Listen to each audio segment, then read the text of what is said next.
Thank you everyone for joining us at our panel webinar today, brought to you by the Hawaii Technology Development Corporation, in short HTDC, the Entrepreneur Sandbox, and the True Initiative. My name is Ellen Ng, and I'm the Economic Development Specialist at HTDC. Some quick introductions to the organizations behind this effort. HTDC is a state agency attached to the Department of Business, Economic Development, and Tourism. Our mandate is to grow the tech economy and workforce here in Hawaii. The Entrepreneur Sandbox is a co-working facility in Kaka'ako, owned by HTDC and managed by our partner Box Jelly. If you have not visited the space before, I encourage you to do so when the sandbox reopens. The True Initiative is a joint effort among the private and public sectors, together with the state of Hawaii, to encourage knowledge sharing and the adoption of technology and best practices to create a resilient and thriving Hawaii. The True Initiative is an extension of the Hawaii Executive Collaborative. If you are interested to learn how you or your organization can be part of the True Initiative, please visit hec.org/true, TRUE. Some housekeeping before we dive in. Feel free to send in your questions throughout this session using the Q&A function. We will be addressing selected questions during the Q&A portion in the last 20 minutes of the session. So today we have the privilege of speaking to three leaders who are spearheading the growth and adoption of technology in Hawaii. We have Eddie Ontai, who's the co-president of Datahouse, Hawaii's largest tech consulting company, Manny Edmondson, who is the senior vice president and chief information security officer of Central Pacific Bank, and Eric Heenan, president of Alaka'i Executive Search, a recruitment firm that connects the best tech talents with Hawaii's companies. Welcome.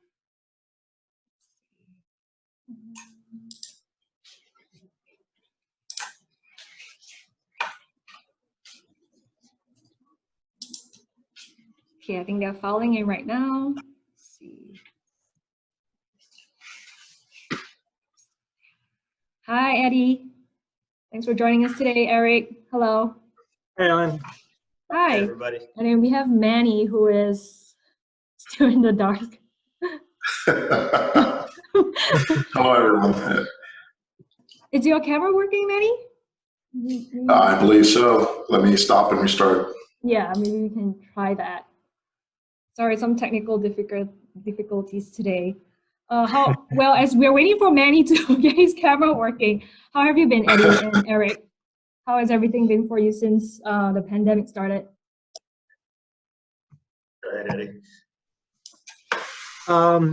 Well, like most organizations, all of our staff and employees had to work from home.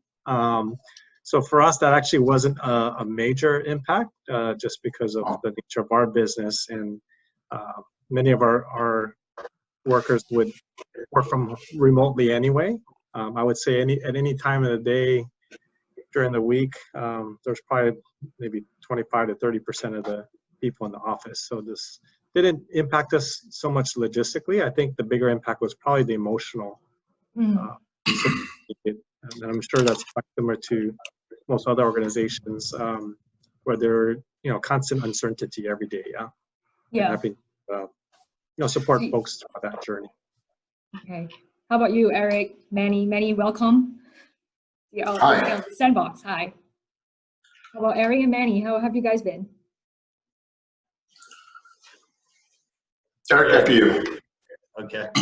Yeah, the day-to-day activities haven't changed a whole lot, although, of course, we're just doing everything over Zoom or by phone and not meeting in person. And in our business, we have to focus on the metrics, right? How many candidates we're speaking to, how many clients we're talking to.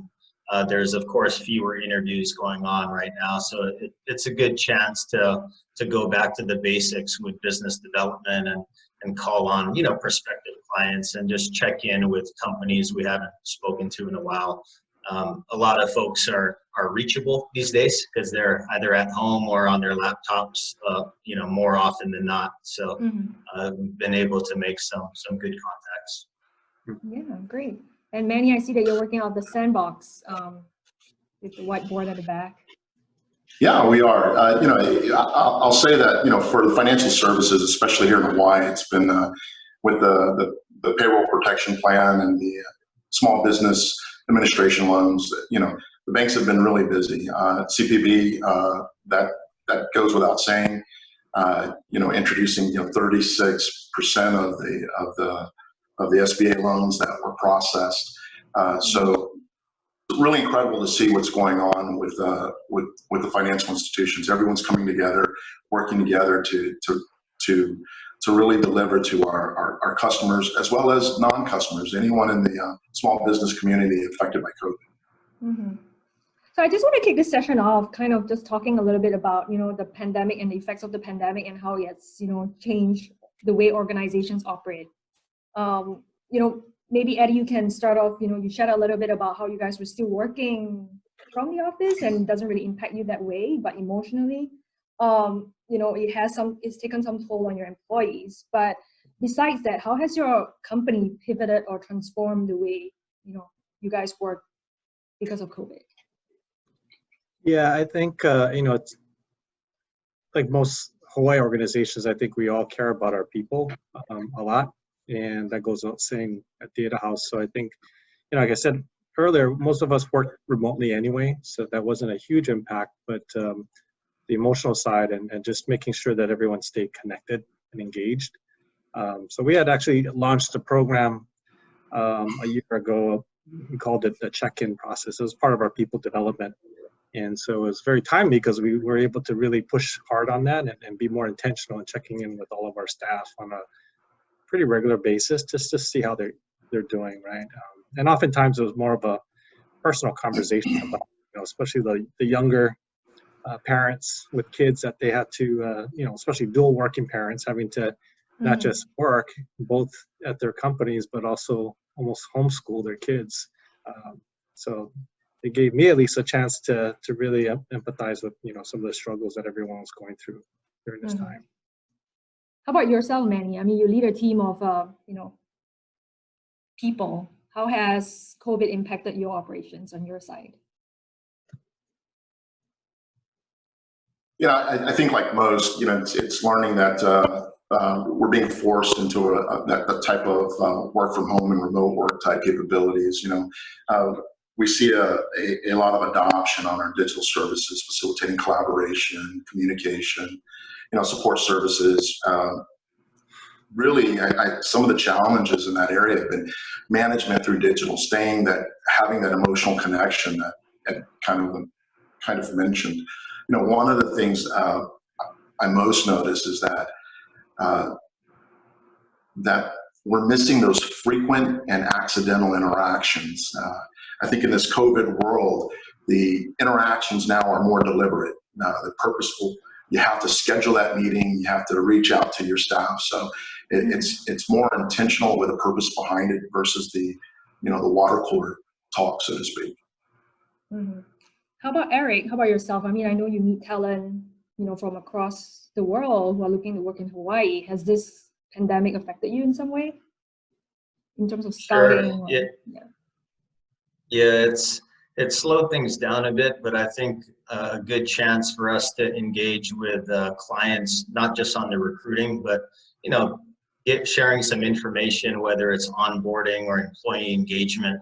It's a totally different scenario now, right? So we had, of course, a few candidates starting in the last month or weeks, and so their experience has really been quite different.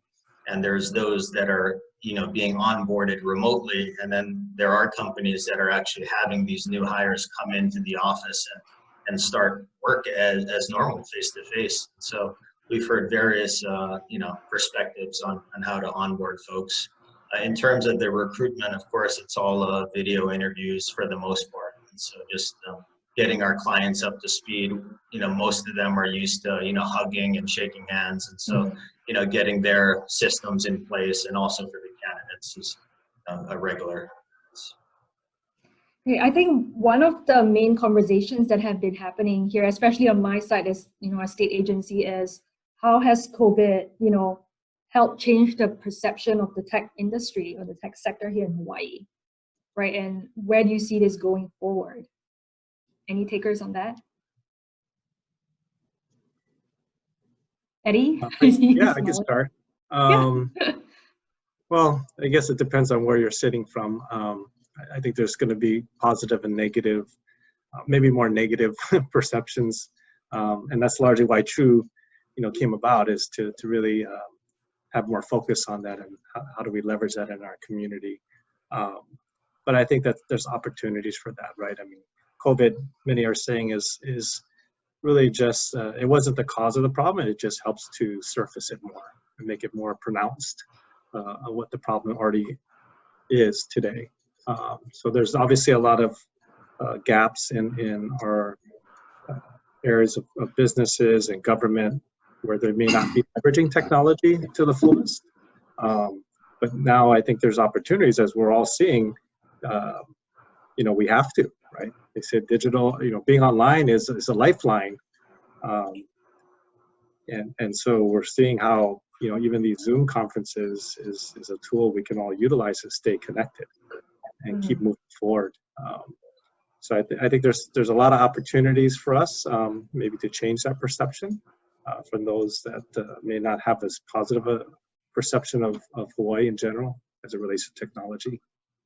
Have you seen have you seen clients coming to you, to enhance their technology or new potential opportunities on Datahouse for Datahouse services? Well, it's a lot of, probably not so much they're coming to us new. It's more an urgency to continue moving forward faster, because now it's becoming more critical, to have a lot of their processes and core operations in a more modern and digital stage. So.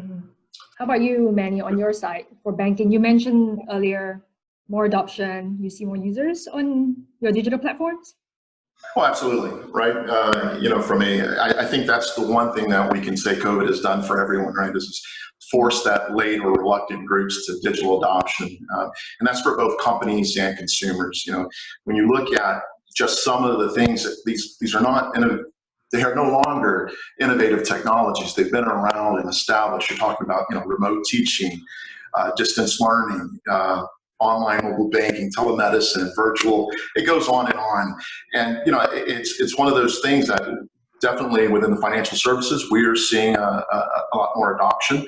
But as a result, organizations are also forced to recognize, opportunities in this, right? I mean, when you look at the remote work as an example, people are rethinking this. They're forced to. They're forced to think about, how can I save money from a reduced office space? Do I reduce brick and mortar stores? What does that virtual talent workforce look like? Can I start attracting outside of my geographical boundaries? And again, other areas as well, cloud services. These are all adoptions that these techs have been around, but something like a COVID really forces us to open our eyes and really leverage these technologies. So, when I see that, when you ask the question, about that trajectory, I look at Hawaii and, I won't say so much as that we're going to be focused on innovation as much as we're going to be working on innovating how to get job and work opportunities from this use of technology. How about Eric, on your side? Have you seen an uptake, in terms of your clients coming to you to fill tech job positions or tech adjacent job positions since this pandemic has started? I haven't seen an uptake per se, but going back to what Manny and Eddie said about the remote workforce, certainly that's been a pain point for a lot of candidates and headhunters like myself. I meet a lot of really strong technical candidates who work remotely for mainland or global firms, and they live here in Hawaii. So how can we find those kind of skilled workers, and get them in a similar remote working job, on island? And Michelle was just asking too, hey, are you seeing more remote jobs? And I would say not yet, but hopefully going forward. And we know in the past, there are certain companies, if they have a really huge software project, they will fly out teams of 6 or 10 consultants for a year or 2 years, and they'll pay for their apartments. And traditionally that's looked, of course, as a big cost center. So next year and the months going forward, that's a great opportunity for companies to really rethink how they, train some of their more junior people. Certainly they might need that expertise. They fly in one person or two people, but why don't they train some of their younger members and, give the opportunity to some local candidates. Mm-hmm. So I think another thing that we were thinking of is, how can we, or as Hawaii, take advantage of this pandemic to leapfrog, right? Especially in terms of optimizing your company's operations using technology. Where do you see this going? Or do you think we will still take a conservative approach to technology growth and adoption here?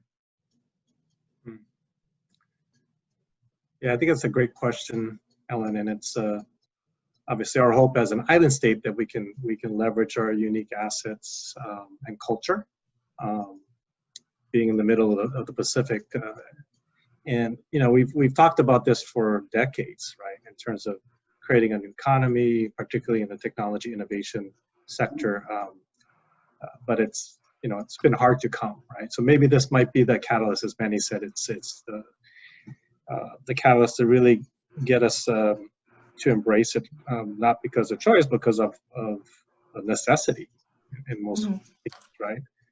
So how can we leverage this crisis? Never let a good crisis go to waste, and see how we can truly put Hawaii on the map as it relates to technology innovation. But how do we do that? That's the million-dollar question, right? But I do think it starts with each of us in the industry, as well as those that are interested in it, because it's going to really be about people. It starts with people, right?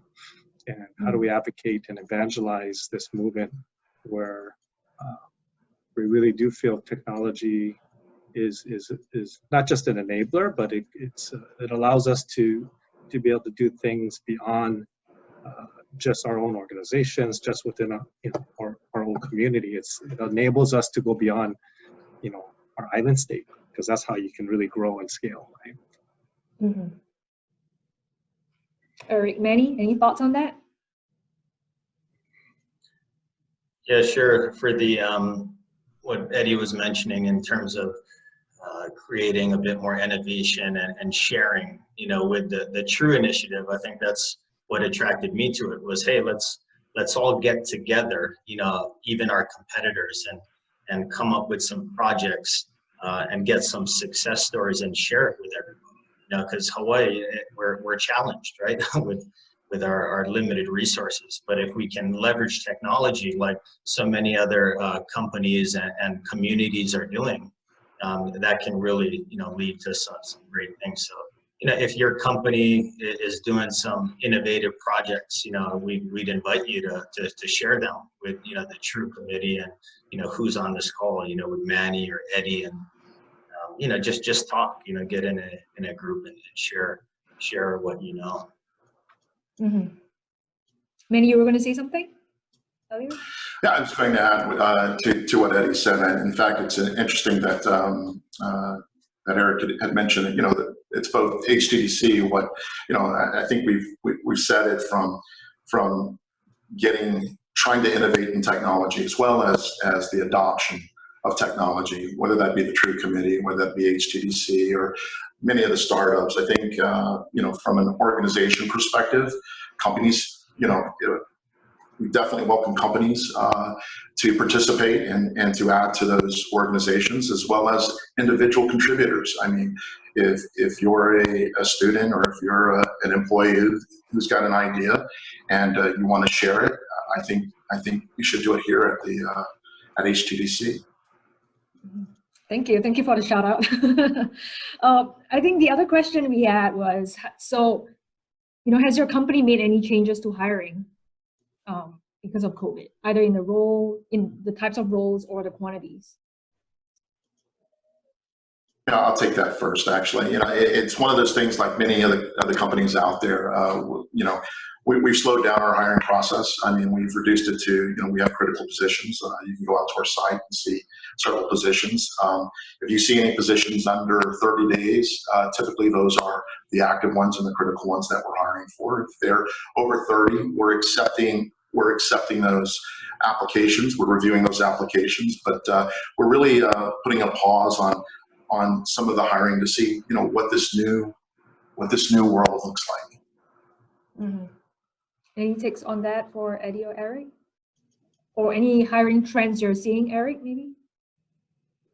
Sure. So, like Manny said, I think most firms are taking a cautious approach unless there's a real game changer, a big project or someone recently left and, they would really need to fill that position. Some of the smaller firms out there, I think, are still open to bringing on people right now because, of course, at a smaller firm, if you need a specific skill set, sometimes the other team members, if they don't have that skill set, you really need that person.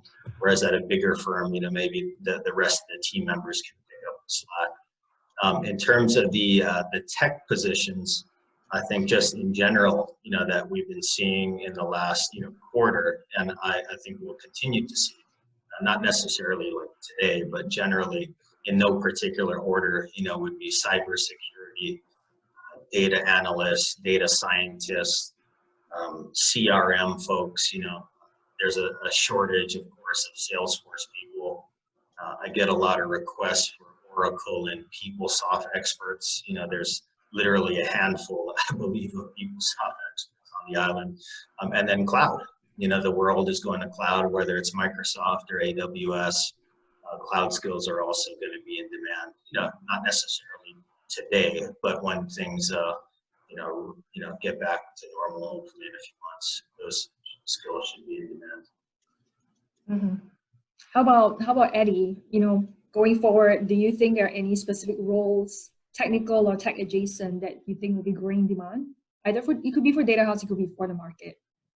Yeah, I think it really depends on where the opportunities are going to grow, and given the latest forecasts, obviously we're reopening our markets, but it's probably going to take a while for the things to really pick up, maybe in the next year or so.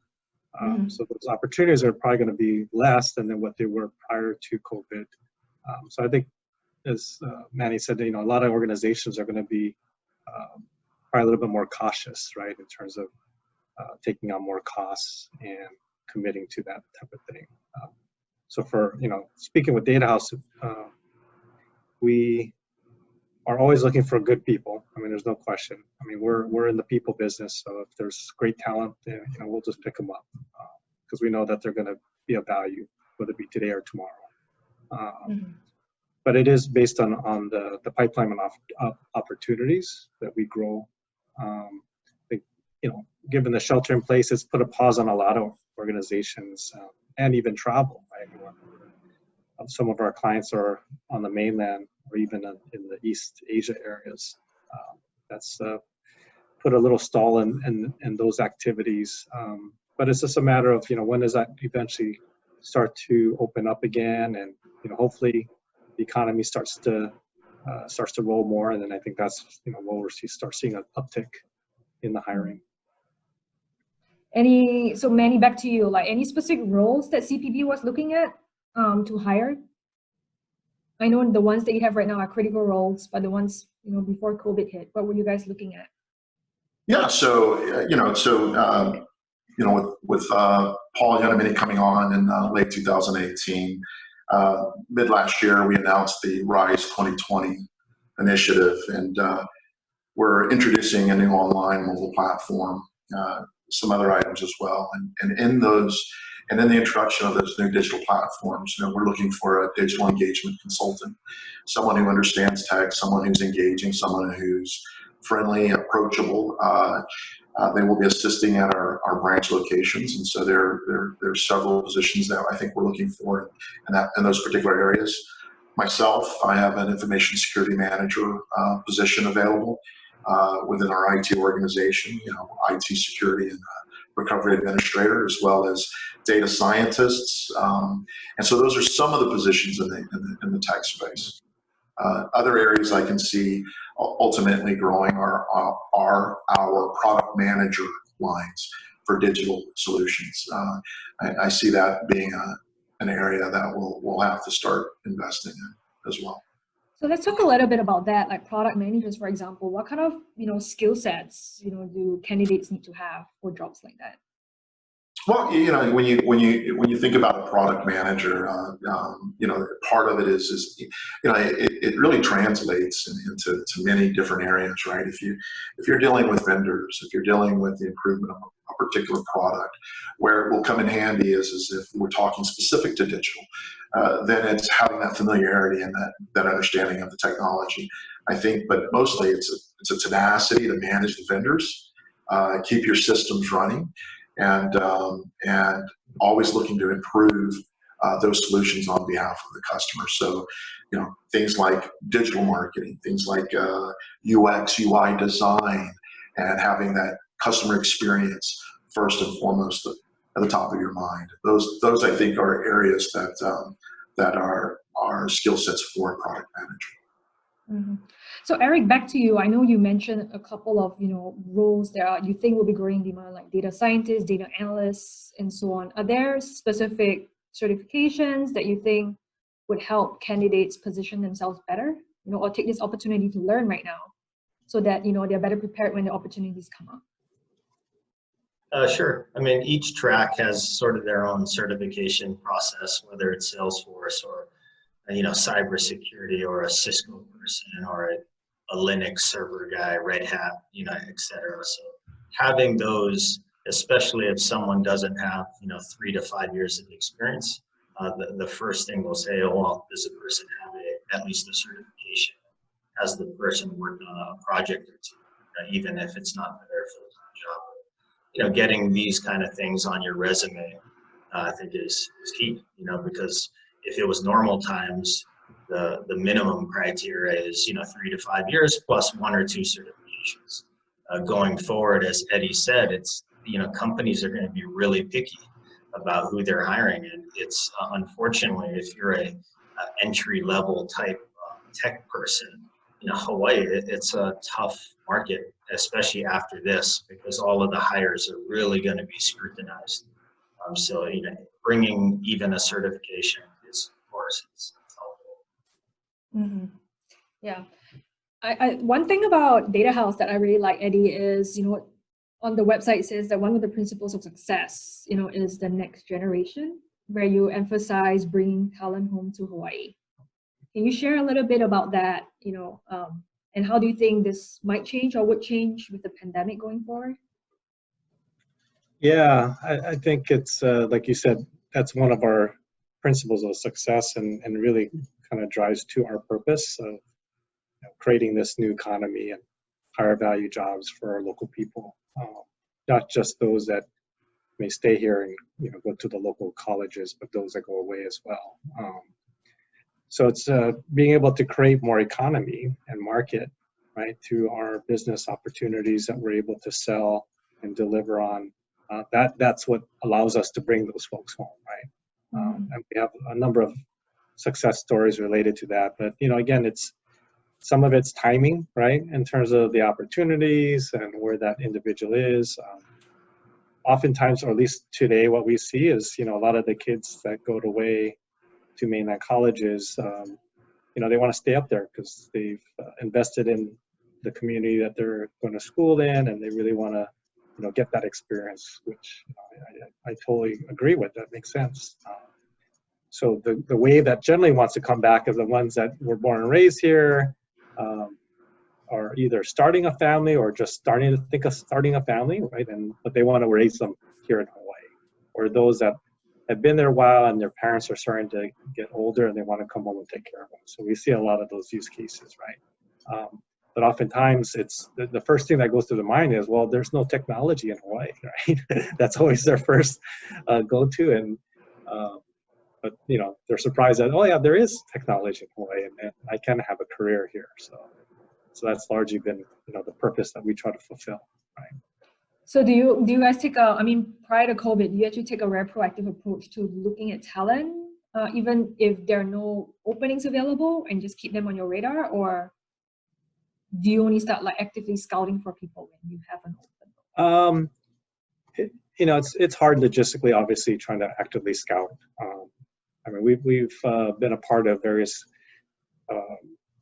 Hawaii clubs at the various universities, particularly on the West Coast. But again, like I said, what we've found is most of the students that that go to the mainland colleges typically want to stay up there after. There's a small percentage that actually want to come back home after they graduate. So we do like what everyone else does in Hawaii. It's all by relationships, right? Referral programs.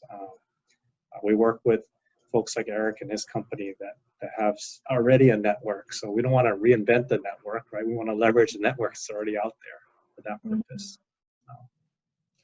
So maybe, to you, Eric, like if there were people looking to transition back to Hawaii, for a tech-based role or a tech-adjacent role, are there any tips or advice you would give? Sure. As Eddie mentioned, I think, you have to leverage the local network, right? Whether it's your friends or your high school classmates or your second cousin, whoever it is. I think Hawaii folks in general do a great job of, introducing that person to people they know, right? And, of course, for that person to remember it is a small island and, to be respectful of people's time, things like that. They could potentially, make a company target list, right? So just don't go in blind and blast your resume to like 50 different companies, which I see a lot. Really get to know, network. You can even reach out to the hiring managers directly in certain cases, because say it's a Salesforce position, they have a Salesforce user group, I believe, which meets, monthly or quarterly. These are the type of groups for tech folks. They can really get involved with people that have similar skill sets, and then ask those folks who are already on the ground, hey, where should I be looking? Who should I be talking to? Because those folks are going to be the most connected. Going back to, company culture and fit, as Eddie and Manny mentioned, that is super important. Just because a company has a Linux server position open and that's your skill set doesn't necessarily mean it's the right place for you. Of course, if that's the only open position on the island, that's one thing. But, I would suggest to these folks to really do the research and figure out, the kind of company they're going to work for, and then also who they're going to be working with.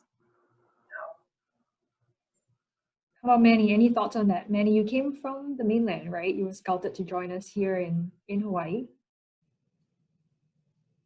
So yes, I'm a recent transplant, 3 years. My wife's from here, but myself spent a little time in the military and came back. So it's one of those things when I was looking to come back to Hawaii, you've got to do that homework. Yeah, Eric said it. You really truly have to do that homework, and it was not a 2-month initiative. It was 6 months, a year and a half of looking for that right position. And Eric mentioned something. It's if you're an entry-level person, you have to be objective about that. You have to understand that. If you're doing a career change, you have to understand that.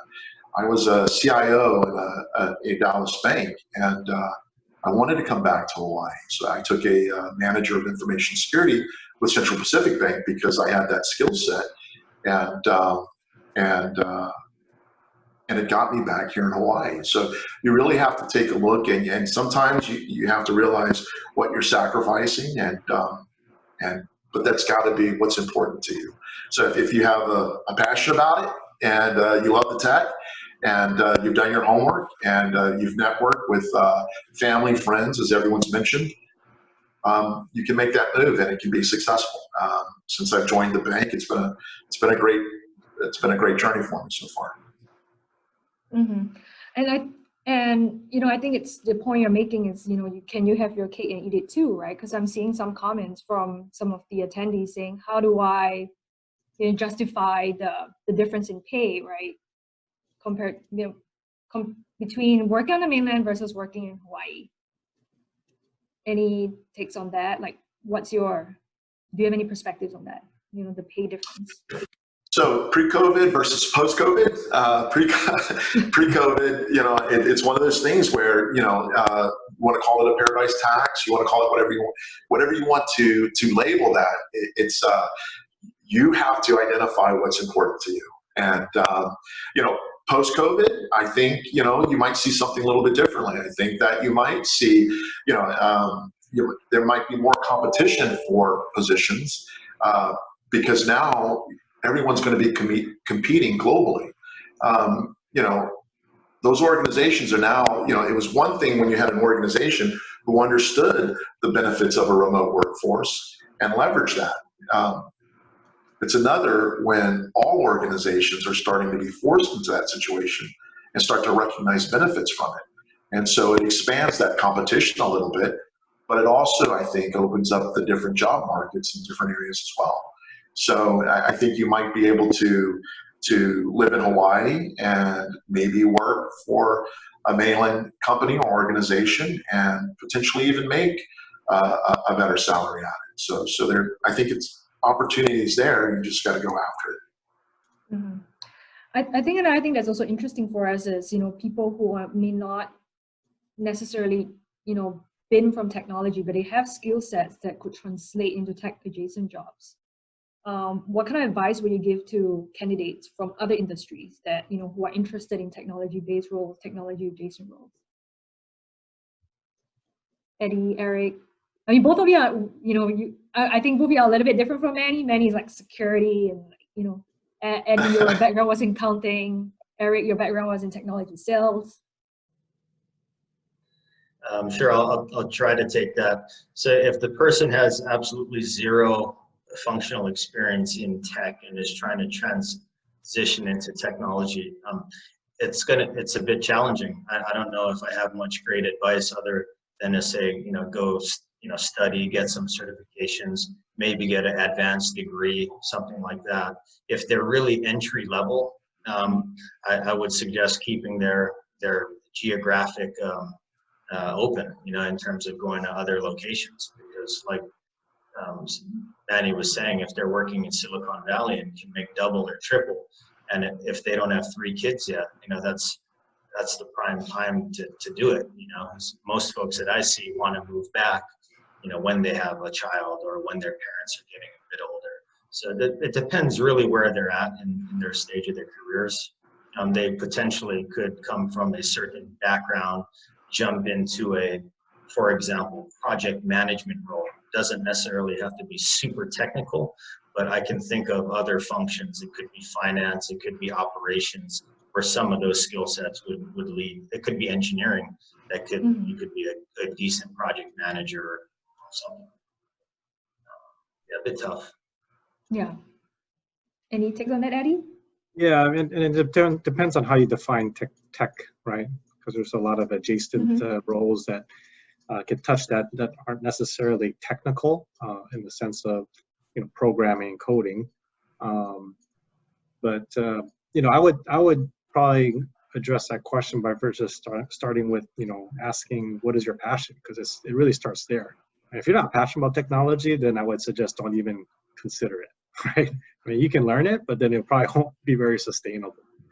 You got to have a passion. There's got to be some curiosity and interest in the field to want to even start there, right? So if you do have, then that's great. And then it comes down to what skills do you have, either technical or it might be some domain knowledge you have that through time learning some of the technical aspects, whether it be as a business analyst and processes of collecting requirements or QA testing or managing projects. You could be in technology, right? But leverage the other skills you have, bring that to the table, put in some hard work and take some courses, whether it be online or what have you, getting actual experiences with the companies you're already with, right? There's a number of ways that you can continually build your skills. But like I said, it starts with a passion. You gotta really enjoy and want to be in technology, right? Great. So I think on that note, I'm going to move to some of the questions that have been coming in from the audience. So I think the first question is from Michelle. She's asking, are you more open to remote working candidates given this pandemic? Do you see that more firms are open to it given the necessary changes in the past 2 months? Any takers? I can start. I mean, we have a number of remote employees to begin with, both here in Hawaii as well as on the mainland and Asia. So, but it really depends on the role that you're contributing to. Being that we're a service business, comes down to can you deliver value and contribute to the client engagement and to the team. So as long as logistics isn't a barrier, then there's no reason why you couldn't, right? Okay. Any takers, Manny, Eric? No? Yeah, I would add that CPB is becoming more and more open to the remote work and through necessity, as COVID has introduced us to. So it's one of those that in prior lives, yes, absolutely. Hiring from anywhere and being able to leverage that skill set. But to what Eddie's said, it depends on the role and the function as well. You can put people in those categories of these functions. You can do 100% remote or 75% remote, and these other ones, I need you in the building. And then Ryan actually is asking, this is a question for Manny. Ryan is asking, what is RISE 2020 and how will that translate to new jobs this year moving forward? So Ryan, RISE 2020 was an initiative that the executive management at CPB put together. And this things that it includes is we are doing a completely new digital platform, introducing both for our online and our mobile. We're introducing state-of-the-art ATMs as well as introducing a CPB lab within our branch, and doing a completely new main branch, adding co-working space and workspace for our customers to benefit from. Okay, Ryan, I hope we answered your question. One of the attendees is asking, I appreciate the relationship-based nature of Hawaii. However, what is being done to supplement that philosophy with skills-first-based hiring? How do you bridge the gap of relationships when you're highly skilled yet new or returning to the islands?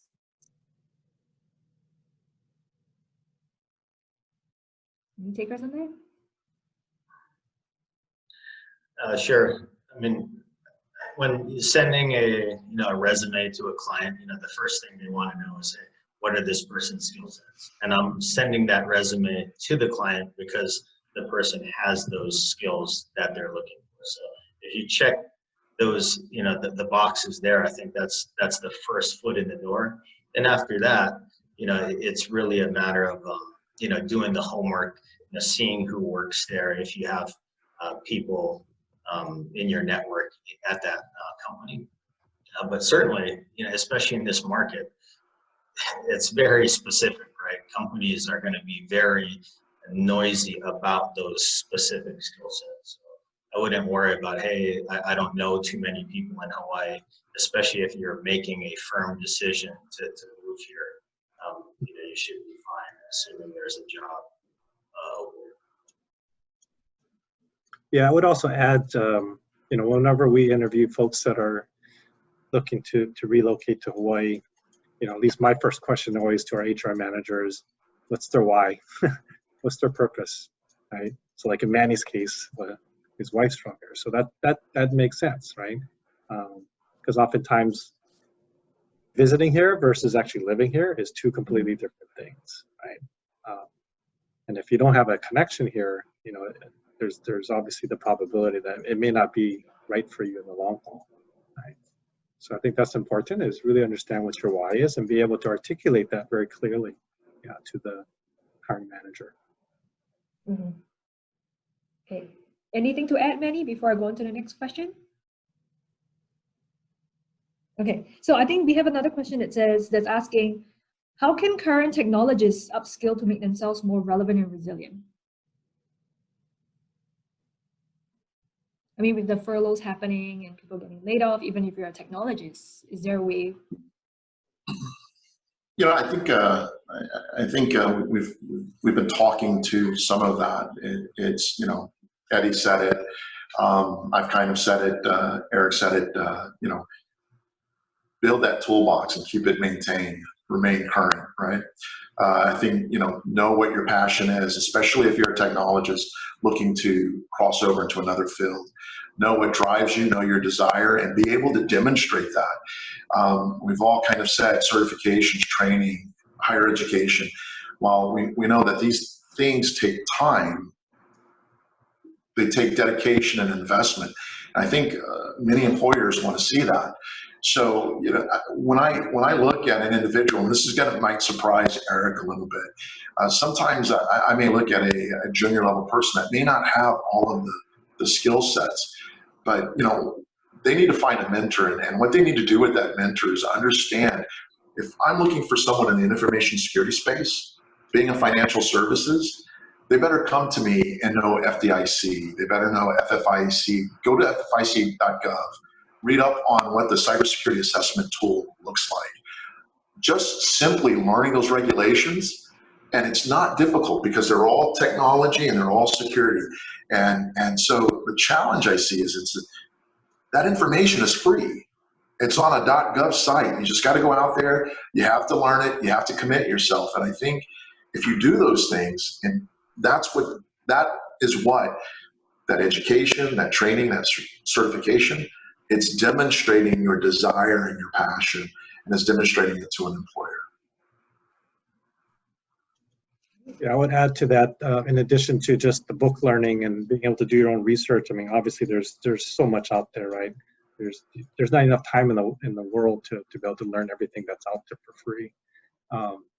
But the other good part of the learning is on the job or some applied learning. So whether you have in your current employment, I would say if there's any IT internal projects and they're looking for volunteers, jump on it, right? I mean, I think oftentimes people want to stay away from those things, but that's an opportunity to learn through actually applying your knowledge. The other might be if you're not employed in an opportunity to do that, maybe it's joining a group of volunteers in a hackathon. Right? There's been a lot of those lately. Again, it's a very easy way, safe way to learn by applying, that knowledge. So I think there's probably a lot, but to Manny's point, it really comes down to your drive and your willingness to invest and sacrifice the time, because it isn't going to be easy, right? It's going to take time. It's going to take a lot of work to get that skills and to continue it. So I think Ryan had another question for you guys. He's asking, do you think there are enough opportunities for entry-level data analysts or data scientists in Hawaii to justify going back to school and picking up all those skill sets for data science? Well, data's it's a hot area coming up in technology. But Yeah, so I look at data analysis, and I'm going to defer the job opportunities in this particular area to Eric. But what I will say is that it's almost a fundamental skill set that you have to have these days. Those who can really slice and dice that data into actionable intelligence, those are valuable skill sets. And it doesn't matter if you're in a marketing organization, if you're in an information security department, other parts of tech, working within at our bank, working in somebody in community services. We always need to be able to identify our customers, try to determine what they want, and segment them out. And it's across all of the different departments. So for me, I see data analysis skills as a fundamental requirement in any of those areas. Eric?